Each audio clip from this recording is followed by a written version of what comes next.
Hi అండి. ఈరోజు గోధుమ పిండి గారెలు చూపించాలనుకున్నానండి. ఇది ఎలా చేస్తారంటే 2 కప్పుల గోధుమ పిండికి 1 కప్పు బెల్లం అండి. బెల్లం ముందుగానే కరిగించేసుకోవాలి.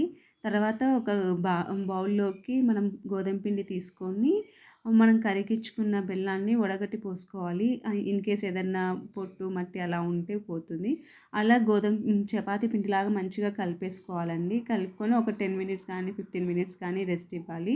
తర్వాత మనం అన్నీ చిన్న చిన్న రౌండ్స్ లాగా చేసుకొని ఒత్తేసుకోవాలండి. మీ దగ్గర రోటీ మేకర్ ఉంటే అందులో చేసుకోవచ్చు. నా దగ్గర లేక నేను ఒక పెద్ద అంటే ఒక బరువు లాంటిది తీసుకొని నొక్కాననమాట. సో, అలా అన్ని రౌండ్స్ అన్నీ చేసేసుకొని ఆయిల్‌లో డీప్ ఫ్రై చేసుకోవటమేనండి. చాలా బావుంటాయి ఇవి. ఈరోజు నవరాత్రి మూడో రోజు కాబట్టి నేను ఇదే ప్రసాదం చేసి పెట్టానండి. సో, ఇది మీకు గూడా చూపిద్దామని చెప్పేసి ఈ వీడియో షేర్ చేస్తున్నాను. మీకు గనుక నచ్చినట్టయితే లైక్ చేసి, షేర్ చేసి, సబ్స్క్రైబ్ చేసుకోండి. కానీ గారెలంటే అందరూ కొన్ని సైడ్‌లు వడలనుకుంటారండి. అదే మినపప్పుతో చేస్తాం కదా! అవి అనుకుంటారు. బట్ ఇవి మా సైడ్ రాయలసీమలో మాత్రం గారెలంటే ఇవేనండి. సో, మీకు నచ్చినట్టయితే లైక్ చేయండి.